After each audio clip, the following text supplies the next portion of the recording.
యోగాతో బరువు తగ్గటం సులభం కేవలం 21 రోజుల్లో.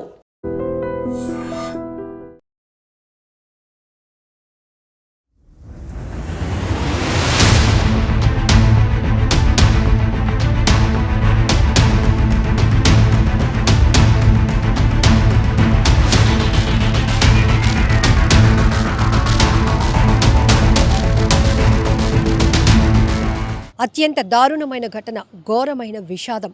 ప్రకాశం జిల్లాలో జరిగిన ఈ దుర్ఘటన సంబంధించి వివరాలు చెప్పాలంటేనే ఒళ్ళు వణుకు పుడుతోంది. ఓ తండ్రి తన ముగ్గురు పిల్లల్ని అత్యంత దారుణంగా హత్య చేసి తాను కూడా పురుగుల మందు తాగి ఆత్మహత్య చేసుకున్నాడు. ప్రకాశం జిల్లా నాగర్ కర్నూల్ సూర్య తాండ్రాలో ఈ విషాదకరమైన ఘటన జరిగింది. వెంకటేశ్వర్లు పెద్ద బోయళ్లపల్లికి చెందినటువంటి వ్యక్తి. ప్రకాశం జిల్లా ఎర్రగొండపాలెం మండలానికి చెందినటువంటి ఈ వెంకటేశ్వర్లు భార్యతో విభేదాల వల్ల, తగాదాల వల్ల తన ముగ్గురు పిల్లలైనటువంటి హర్షిని 8 ఏళ్ల పాప, రఘువర్షిని 6 ఏళ్ల పాప, అలాగే 4 సంవత్సరాల బాబు శివధర్మ, ఈ ముగ్గురు పిల్లల్ని తీసుకుని బైక్ పైన బయటకు వెళ్ళిపోయాడు. ఈ నెల 30వ తేదీన ఆయన సూర్య తండ్ర ప్రాంతంలో ఉరివేసుకుని పురుగుల మందు తాగి ఆత్మహత్య చేసుకున్నాడు.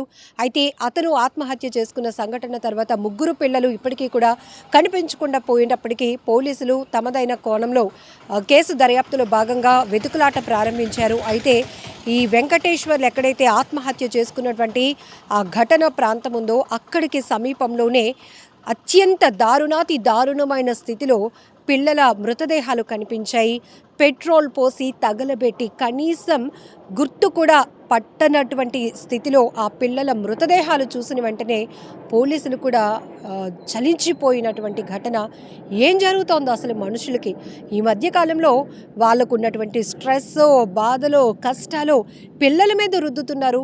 ఈవెన్ భార్యాభర్తల మధ్య విభేదాలు అయితే మీరేదైనా డెసిషన్స్ తీసుకోండి, కానీ అత్యంత దారుణంగా, పాశవికంగా పిల్లలు తల్లిదండ్రులు అని కూడా ఆలోచన లేకుండా విచక్షణ కోల్పోయి ఒక రకంగా పిల్లల పాలిట రాక్షసుల్లా మారుతూ వాళ్ళని హత్య చేయాలి, ఎంత ఘోరంగా చంపాలి అనుకోవటం చాలా దారుణాతి దారుణమైన ఘటన. కుటుంబ కలహాలు ఎంత బలమైన కారణం అయినప్పటికీ కూడా ఒకరా ఇద్దరా ముగ్గురు పిల్లలు, వాళ్ళ వయసు చూస్తేనే ఎంతో సున్నితమైనటువంటి మనసు. ఎందుకంటే పెద్ద పాపకి 8 ఏళ్ళు, రెండో పాపకి 6 సంవత్సరాలు, 4 సంవత్సరాల బాబు మూడోవాడు. సో పిల్లల వయసు చూస్తుంటేనే మనకి ఒక రకమైన ఆలోచన కలుగుతోంది, అయ్యో అని. మరి ఆ తండ్రికి ఎలా చేతులు వచ్చాయో అర్థం కావట్లేదు. అంత కఠినంగా ఇలాంటి నిర్ణయాలు ఎలా తీసుకుంటున్నారో అర్థం కావటం లేదు.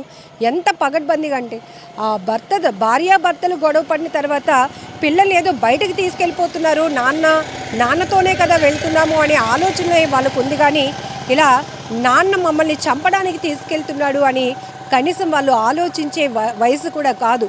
అలాంటిది అతను బైక్ పైన పెద్ద పాపని తీసుకువెళ్తున్నటువంటి దృశ్యాలు కూడా సీసీటీవీలో రికార్డ్ అయ్యాయి.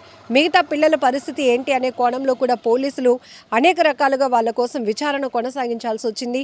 సో కుటుంబ కలహాల కారణంగానే వెంకటేశ్వర్లు ఆత్మహత్య చేసుకున్నాడు అనేది ప్రాథమికంగా నిర్ధారించినప్పటికీ కూడా వెంకటేశ్వర్లతో పాటు వెళ్ళిన వాళ్ళ ముగ్గురు పిల్లలు, అతని ముగ్గురు పిల్లలు ఏమయ్యారు అనేదే ప్రతి ఒక్కరిలో ఒక టెన్షన్, ఆందోళన కలిగించేటటువంటి అంశం. అయితే చుట్టుపక్కల మరింతగా విస్తృతంగా పోలీసులు గాలింపు చర్యలు కొనసాగించడంతో అతను ఆత్మహత్య చేసుకున్నటువంటి ప్రాంతానికి సమీపంలోనే బండరాళ్ల మధ్యలో ఒక అటవీ ప్రాంతాన్ని తలపిస్తూ ఉన్నటువంటి ఒక ప్రాంతంలో, నిర్మానుష్యమైన ప్రాంతంలో పూర్తిగా కాలిపోయినటువంటి పరిస్థితిలో పిల్లల మృతదేహాలు, ఒక పాపది అక్కడ, ఇంకొక పాపది కొంచెం డిస్టెన్స్లో కనిపించింది. ఇంకో చిన్నారి కోసం అంటే ఏమైంది లేకపోతే ఏమయ్యాడు, ఎందుకంటే ఇద్దరు మృతదేహాలు ఆడపిల్లలవే అని ప్రస్తుతానికైతే పోలీసులు గుర్తించారు. కానీ బాబు పరిస్థితి ఏంటి, బాబు ఎక్కడున్నాడు, వాడిని ఎక్కడ తీసుకెళ్ళి చంపేశాడు, లేకపోతే ఇంకాస్త డిస్టెన్స్లోనే బాబు కూడా అలాంటి పరిస్థితిలోనే ఉంటాడా అనేటటువంటి ఆందోళన ప్రతి ఒక్కరిలో కనపడుతోంది. ఏదేమైనా కూడా ప్రకాశం జిల్లాలో ఘోరమైన ఘటన అనే ఇది చెప్పాలి.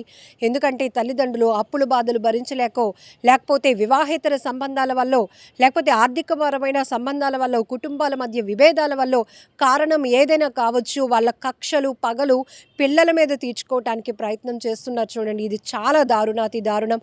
అసలు ఆ పిల్లలు ఏం చేశారని, పోనీ అతనికి ఏదైనా కష్టం, అతనికి ఏదైనా భార్య నుంచి దూరంగా వెళ్ళిపోవాలి అనుకున్నా కూడా అది కూడా తప్పే. ఎందుకంటే పిల్లల్ని కనడం ఎందుకు, వాళ్ళని పోషించలేని పరిస్థితుల్లో వాళ్ళని సరిగ్గా ఎలాంటి స్ట్రగుల్స్ లైఫ్లో వచ్చినప్పుడు వాళ్ళకు మనం అండగా తోడుగా లైఫ్ లాంగ్ ఉంటాము అనే భరోసా ఇవ్వలేనప్పుడు పిల్లల్ని కండం మానేయాలి. అలాంటిది భార్యాభర్తల మధ్య గొడవలు, అప్పులు బాధ, ఏదో ఒక కారణాలు పక్కన పెడితే పిల్లల్ని అత్యంత దారుణంగా చంపాలి అనుకోవడం మాత్రం దుర్మార్గమైన చర్యగానే మనం చెప్పాలి.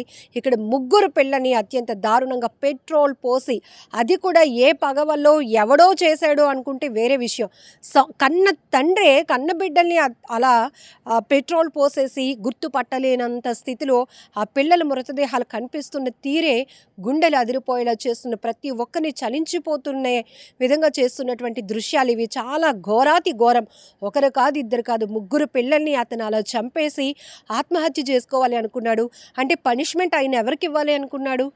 చంపేసి పిల్లలకా, లేకపోతే అందరూ దూరం అయిపోయి నా భార్యను ఒంటరి చేసేయాలి, ఆమెకి ఇలాగే జరగాలి అని ఒక పనిష్మెంట్ ఇవ్వాలనే ఆలోచనతోనే ఇంత కఠినమైనటువంటి నిర్ణయం తీసుకొని ఇంత పైశాచికంగా, ఇంత పాశవికంగా ప్రవర్తించాడా? ఎన్ని కోణాల్లో మనం విశ్లేషించుకున్నా కూడా ఇది అసలు పెద్దవాళ్ళు నిర్ణయాలు తీసుకుంటుంటే అది క్షణికావేశం అనుకోవచ్చు, వేరే అనుకోవచ్చు, కానీ పిల్లల ప్రాణాలు తీయాలి అనుకోవటం చాలా ఘోరమైన ఘటన. మరి ఇలాంటి ఘటనలు చూస్తే మిగతా వాళ్ళ పరిస్థితి ఏంటి? పిల్లల్లో అభద్రతా భావం పెరగదా? తల్లిదండ్రులను కూడా నమ్మలేనటువంటి పరిస్థితి వస్తుంది కదా. ఇప్పటికీ పిల్లల వయసు 8, 6, 4 ఏళ్ళ వయసు. మరి టీవీల్లోనో సోషల్ మీడియాలోనో పిల్లలు ఈ దృశ్యాలు చూస్తారు కదా, మిగతా వార్తలు చూసినట్టే. అంటే ఎలాంటి సొసైటీలో కొన్ని సంఘటనలు, నేర ప్రవృత్తులు, నేరాలోచనలు చూస్తుంటే మాత్రం చాలా భయం వేస్తోంది. ఎవరిని నమ్మాలో ఎవరిని నమ్మకూడదో అర్థం కానటువంటి పరిస్థితి. ప్రస్తుతానికి అమ్మా నాన్న ఎప్పుడు ఇలాగే గొడవాడుకుంటూ ఉంటారు కదా, మళ్ళీ మనం ఇంటికి తిరిగి వచ్చేస్తాము, కాసేపు నాన్న ఎటో తీసుకెళ్తున్నాడు అనుకొని చాలా చక్కగా హ్యాపీగా నాన్న బండెక్కినటువంటి ఆ పిల్లలు ఇక తిరిగి రాని లోకాలకు వెళ్ళిపోయారు అంటే అసలు మాటలు చెప్పడానికి గుండె తరుక్కుపోతుంది. ఎందుకంటే అలా బండి మీద నాన్నతో పాటు వెళ్ళిన ముగ్గురు పిల్లలు ఇంక ఎవరూ లేరు, ఇంకెవరూ తిరిగి రానినటువంటి పరిస్థితికి వెళ్ళిపోయారు అంటే ఎలా వర్ణించాలో కూడా అర్థం కావటం లేదు. ఆపండి దయచేసి, ఇలాంటి ఘోరాలు ఆగాలి. ఎందుకంటే చిన్న విషయాలకి కూడా ఆలోచన లేకుండా ఆలోచన శక్తి కోల్పోతున్నారు. క్షణికావేశంలో తీసుకుంటున్న నిర్ణయాల వల్ల మళ్ళీ ఎంత డ్యామేజ్ జరుగుతుందో కూడా మీరు అర్థం చేసుకోవాలి. ఇలాంటి ఘటనలు సొసైటీ పైన కూడా తీవ్రమైనటువంటి ప్రభావాన్ని చూపిస్తాయి. దయచేసి అలాంటి ఆలోచనలు ఉంటే మాత్రం కూర్చొని మాట్లాడుకునే ప్రయత్నం చేయండి, లేదంటే కొంత గ్యాప్ తీసుకోండి. మనుషులకి మధ్య దూరం పెరిగినా పర్వాలేదు, కానీ మనుషులకి మరొక మనుషుల్ని దూరం చేయాలి అనే ఆలోచన మాత్రం చాలా దుర్మార్గం. ఇక ఈ ఘటన పైన మీరేమంటారో కూడా కామెంట్ బాక్స్లో మెన్షన్ చేయండి.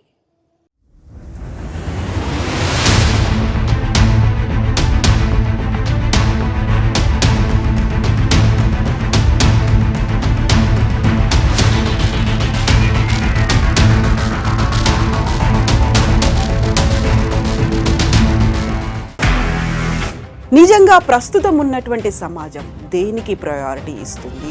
ఆర్థిక సంబంధాల చుట్టూ మాత్రమే తిరుగుతుంది. మళ్ళీ ఎన్నికలంగానే చాలా విరక్తి కలుగుతున్నాం. మంచి అనిపిస్తుంది కదా, లేడీస్ కూడా ఛాలెంజింగ్ జాబ్స్ చేసినప్పుడు చాలా బాగుంటది. ట్రాఫిక్ అసిస్టెంట్స్ గా నియమించిన ట్రాన్స్జెండర్స్ అందరితో సాల్యూట్ చేయించుకుంటున్నారు. ఫుడ్ డెలివరీ ఇవ్వటానికి వెళ్ళినటువంటి డెలివరీ బాయ్ అనిల్ పై కళ్ళ ముందు